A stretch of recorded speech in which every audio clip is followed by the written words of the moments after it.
Hello aspirants, this is our website www.aashah.com. We upload current affairs here daily.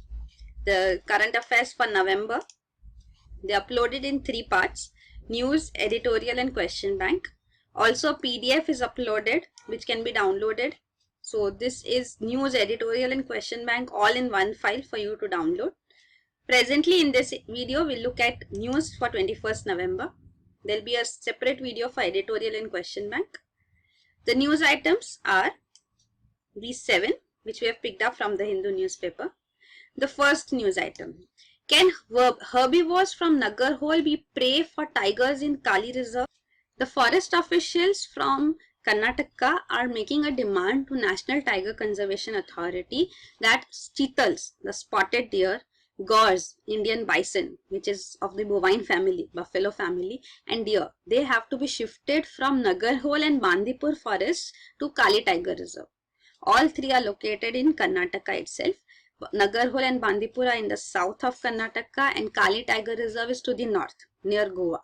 So the reason being given is that the prey population means population of these animals, P-R-E-Y, which are prey for the tiger. Tigers eat them. So this introducing more prey population will help in increasing the growth of tigers in Kali Tiger Reserve. So this is the reason why this has been initiated. They say that such initiatives have been taken earlier too. So they give an example: in 2011, 19 gores were shifted from Kanhat National Park to Bandhavgarh National Park. Then also 20 Barasinghas, that are swamp deers, were shifted from Kanha to Satpura Tiger Reserve in 2015. So such initiatives have been taken earlier. So all these are reserves in Madhya Pradesh. So now presently these are about reserves in Karnataka. So this you see the national parks, Nagarhole and Bandipur. You see Bandipur lies here, Nagarhole is here, and Dandeli Anshi Tiger Reserve, which is here in north of Karnataka near Goa. This has been renamed in December 2015 as Kali Tiger Reserve. Also Kali River flows through this. So this is important from prelims perspective because UPSC asks questions on tiger reserves, national parks and the states in which they lie. They have also asked questions on rivers which flow through various tiger reserves and national parks. So you have to remember these points. Then the next news item is: religion has claimed more lives than politics, says CJ. The Chief Justice of India, Justice T.S. Thakur, has stated that religious ideologies are more dangerous than political ideologies. They have resulted in more of destruction and bloodshed. So political ideologies are leftist, rightist or centrist and various on that entire spectrum. But religious ideologies, talking about my religion being right and all other religions being wrong, only my path is the right path, that is a destructive tendency and it results in disintegration of the entire nation. So this point has been put forth. It was a book launch of this book, The Inner Fire, which has been written by a Supreme Court judge, Justice Rohinton Nariman. So this is regarding Gathas, which are the sacred texts of Zoroastrian religion. So this is a little of culture up here too. So he also stated that fraternity, which is an essential part of our constitution too, which has to be brought in amongst the people. So that is a fundamental duty as well.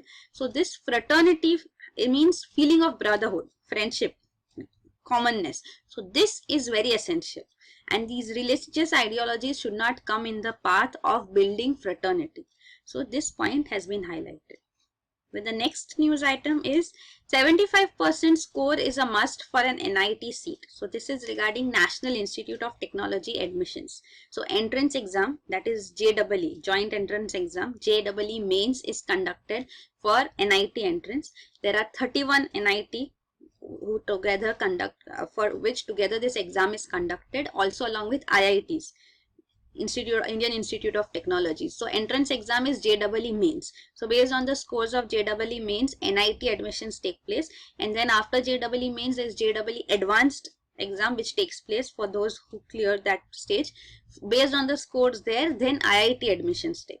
So presently the criteria for NIT entrance exam has been changed. So they say that this new rule says that those who have scored 75% plus in their 75% or plus in their class 12th exams are only eligible for NIT entrance exam. Otherwise, they cannot be selected. So this additional criteria has been added in line with the criteria even for IITs. So it is already required for IITs that you should have not below 75% in class 12th. Also for SC/STs, it is a little low, so it is at 65% for SCs and STs. So this requirement for those who have percentile form of scores, then they should not be less than top 20 percentile. So they should be in the top 20 percentile to be eligible for NIT entrance. So this new criteria has been brought in. Then the next news item is DRDO still aims for Kaveri in LCA. LCA is Light Combat Aircraft, that is Tejas, which India is developing. So Kaveri is an indigenous aero engine which we are planning to develop since the last 25 years and have not been successful. There have been tests done and even the French companies are assisting us in this matter. So Kaveri engine, once fully developed, is planned to be used in this indigenously built LCA also, Light Combat Aircraft. So here initiatives which have already been taken under the plan which we have put into effect, that is 36 Rafale fighter planes have been procured from French company Dassault. So this 59,000 crore deal is signed. So this has 50% offset clause. So this 50% offset clause means this was signed recently a few months back. So this deal offset clause requires that half of the money, 50% offset clause means half of the money which will be earned has to be invested back in here, in the country. So this will help in even this company putting in its investment in Kaveri engine. So this can be benefit of this offset clause for Kaveri engine too. So once developed, it will be used in the Tejas, Light Combat Aircraft 2, and Ghatak, which is the proposed combat drone. Drone means UAV, unmanned aerial vehicle. So this will also use the Kaveri engine once completely built. So this is the idea which is put forth, that DRDO is still planning to bring Kaveri into use. So this is about Tejas Light Combat Aircraft 2. So it started off, the project started in 1983 and finally we are planning to induct it. The final operational clearance FOC, which was planned in 2015 December, has been delayed. So now in 2016 we are planning that by 2017 at least it would be done. So by March 2017, you can see here, it will get going for certification and be battle ready with an FOC. So this is the timeline here for Tejas. You can look about it, the speed which it takes, the kilometers which it can go without refueling, its weight, its length, height, all the dimensions are provided here.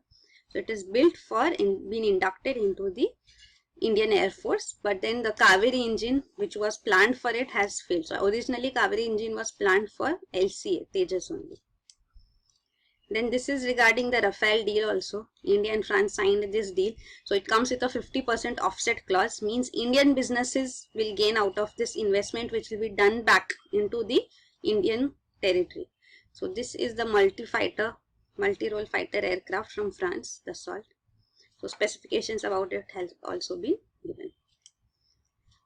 Then this is regarding the French experts being used for making the Kaveri engine functional. So they say that 25 to 30% more work needs to be done on Kaveri engine to make it functional and ready to be used as an engine in the aircrafts.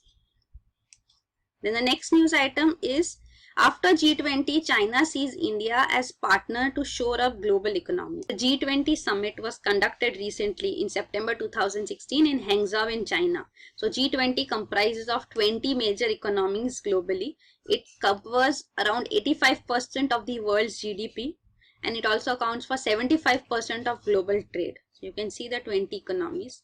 These are the 19 countries which are shown here. All major countries are included. You can see Canada, USA, Brazil, Argentina, Australia. From African continent is South Africa, which is a member, India, China, South Korea, Japan, Russia, and in Europe, Britain, France, Italy, Germany are separately represented, and these are the 19 countries. 20th member is European Union. So these are separately represented, though they are part of EU also. Britain has gone for Brexit anyway. So these G20 countries have summits regularly. So this summit started in 2008. post the time that we saw the global financial crisis, which lasted from 2007 to 2010. So from 2008 onwards, G20 summits are conducted in which the economic representatives of each country, the foreign ministers, the central bank heads also come forward and attend these summits. So this is an international forum of these 20 members. So it was founded in 1999 with the aim to study, review and promote high-level discussion of policy issues for promoting international financial stability. So this is the initiative, and in this summit, the recent summit in September 2016, we saw that China, which was the host, advocating greater participation of global south. What is global south? The developing countries. So these global south and the emerging economies have to have a major role in world economy, because we are seeing that developed countries, the Western countries, are now avoiding structural reforms and they are seeing a slowdown. So developing countries have to take the onus of growth, and it spoke of India-China cooperation. So this was China speaking in favor of both countries cooperating. So this has some future because each of them complement the other. So they say that China, by 2050, China will be the largest economy, and India will be the second largest economy in the world.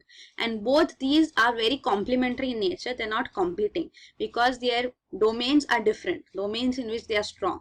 So China is strong in manufacturing sector and India is strong in the services sector. So both coming together can work wonders. So this is the cooperation which is being spoken of. Even at G20 summit, with the two separate sessions which were conducted, one was focused on Africa and another was on Mekong River, countries along the Mekong River. So these countries are 6: China, Myanmar, and Thailand, Laos, Vietnam and Cambodia. So these 6 country meeting was also held. Also, you should know there is a grouping called Mekong Ganga Cooperation. So this grouping has all 5 Mekong River countries except China and India. So these initiatives are also there for cooperation. So this also is an idea of including global south in world economy. So making it prominent. So it is said with respect to India and China too, there are some no-go areas where we have disputes like related to boundary as such between India and China with respect to Pakistan. But apart from that, there is much larger scope for cooperation. Even a suggestion has been put forth by an expert who says that India and China can collaborate on infrastructure, because one area in which China is leading presently is infrastructure sector. So even high-speed trains, railways which China has developed, that can be brought in India as well. And this project, infrastructure project, will not require land acquisition also. The problems which we see foreign investors facing in India. So this high-speed railway project can easily be initiated in India with Chinese assistance. So such points have also been put forth.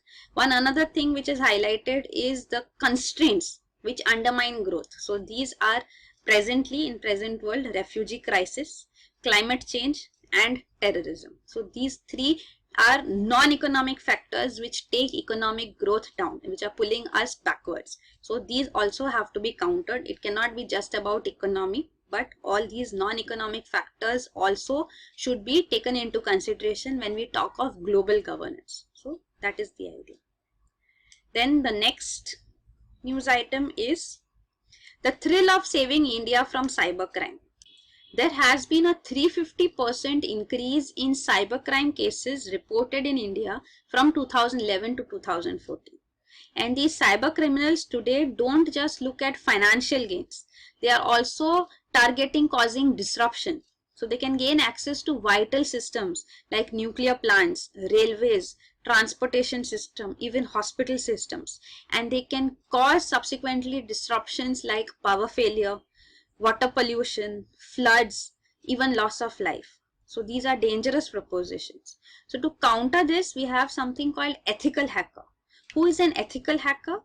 He is a computer expert who hacks into a computer network on behalf of its owner to test and evaluate its security. and not with some criminal or malicious intent. So this is an ethical hacker. Presently, we see ethical hackers have turned entrepreneurs and have established their companies. One such company mentioned is Lucidius, which was established 4 years ago, and presently this New Delhi based firm has Reserve Bank of India, Ministry of Defense, Standard Chartered Bank as its top clients. Also, it has been hired by National Payments Corporation of India, NPCI, for testing the information security of its platform, which is UPI. So this UPI platform, United Payment Interface Platform, which NPCI plans to launch, this ambitious project has to be safe from cyber attacks. So what is this UPI tool? We'll see. This is what is planned. So you have to download the UPI app from Play Store, install it on your phone. You set up your app login, create a virtual address and add your bank addresses. You can add multiple bank accounts in it too.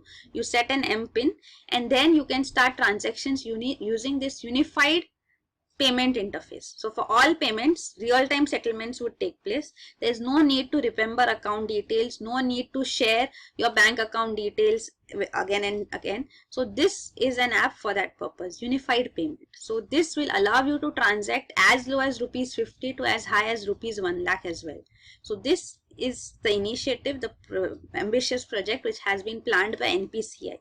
NPCI is also the organization which had launched the RuPay, which is the Indian domestic card scheme, which RBI wanted to have it been launched in India. So this was launched in 2012. So till before that, we had only MasterCard and Visa, which were the payment systems present in India. Now RuPay has also been launched. So this is NPCI's another project, for which Lucidius has been taken in on board for security check.